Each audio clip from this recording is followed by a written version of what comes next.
हिमशुक और अमर फल की कहानी। बहुत समय पहले अवध में एक राजा हुए, जिन्हें 3 पुत्र थे। तीनों पुत्र पढ़े लिखे, बुद्धिमान तथा गुणी थे। एक दिन राजा ने अपने तीनों राजकुमारों की बुद्धिमानी की परीक्षा लेने के लिए बुलाया। राजा ने तीनों राजकुमारों से पूछा, यदि हमारे साथ कोई विश्वासघात करता है तो उसे क्या सजा दी जानी चाहिए। सबसे बड़े राजकुमार ने कहा, ऐसे व्यक्ति को मृत्युदंड मिलना चाहिए। दूसरे राजकुमार भी बड़े राजकुमार के निर्णय से सहमत हो गए, किंतु छोटे राजकुमार ने दोनों बड़े भाइयों से भिन्न अपना निर्णय सुनाते हुए कहा, किसी को सजा देने से पहले यह बात साफ साफ और पूरी तरह साबित हो जानी चाहिए कि वह सचमुच ही दोषी है। ऐसा न करने पर निर्दोष भी मारा जा सकता है।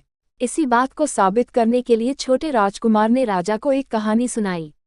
विदर्भ देश के राजा के पास हिमशुक नाम का एक अद्भुत तोता था। वह बुद्धिमान तथा अति चतुर था। वह कई भाषाओं में बात करता था। उसकी बुद्धिमानी से प्रसन्न राजा महत्वपूर्ण विषयों पर उसकी राय लिया करते थे। एक दिन वह जंगल गया, जहां उसकी भेंट अपने पिता से होती है। उसे देखकर पिता अति प्रसन्न हुआ, और तुम्हारी माँ भी तुमसे मिलकर मन होगी। उसने हिमशक के 2-4 दिन के लिए घर आने को कहा। हिमशक ने कहा कि इसके लिए मुझे राजा से अनुमति लेनी होगी। जंगल से वापस आने पर उसने राजा से घर जाने की आज्ञा मांगो। राजा ने उसे अलग करना न चाहते हुए भी घर जाने की अनुमति दे दी। 15 दिनों में वापस आने की बात कहकर, द्विमशान की बात कहकर हिमशक अपने घर चल पड़ा। कई वर्षों के बाद आए पुत्र को देखकर माँ अति रमाआप खुश हुई। एक पखवाड़े तक अपने माता पिता तथा प्रियजनों के साथ बड़े सुख से बिताए। 15 दिन के बाद जब हिमशक राजा के घर लौटने लगा, तब उसके पिता ने राजा की भेंट में एक ऐसा पहाड़ अम्रफल भेजा जिसके खाने से राजा मरता नहीं और जवान रहता।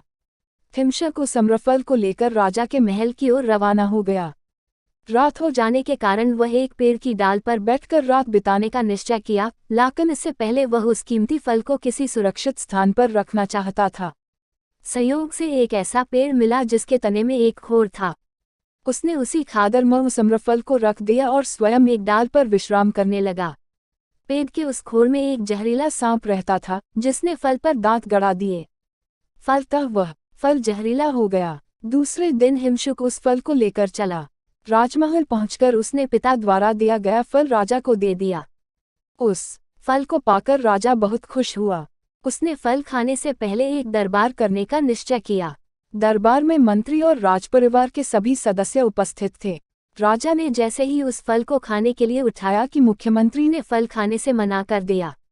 उसने कहा, फल खाने से पहले किसी जानवर को एक टुकड़ा खिलाकर देख लिया जाए कि फल जहरीला तो नहीं है। फल का एक टुकड़ा एक कौवे को खिलाया गया। खाते ही कौवे की मौत हो गई। मंत्री ने कहा, यह अम्रफल नहीं मृत्युफल है। इससे स्पष्ट होता है कि यह फल खिलाकर हिमशक आपको मारना चाहता है। राजा गुस्से के मारे आग बबूला हो गया और हिमशक को मार डाला। इसके बाद राजा ने उस फल को नगर के बाहर एक गड्ढे में दबा देने का आदेश दिया। कुछ दिनों के बाद फल का बीज अंकुरित होकर पूरा पेड़ बन गया। फिर उसमें सुंदर, चमकीले तथा सुनहरे फल लगने लगे।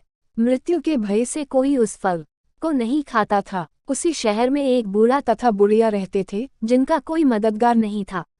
बुढ़ापे के कारण उनका जीवन अति कष्ट में था, इसलिए उन्होंने जीने के बजाय मर जाना ही अच्छा समझा। एक रात बूढ़ा उस पेड़ से 2 फल तोड़कर लाया।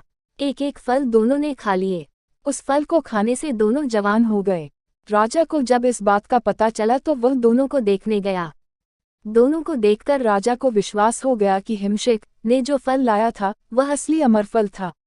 राजा अपने किए पर अफसोस करने लगा कि उसने क्रोधवश बेकसूर प्यारे तोते को मार डाला।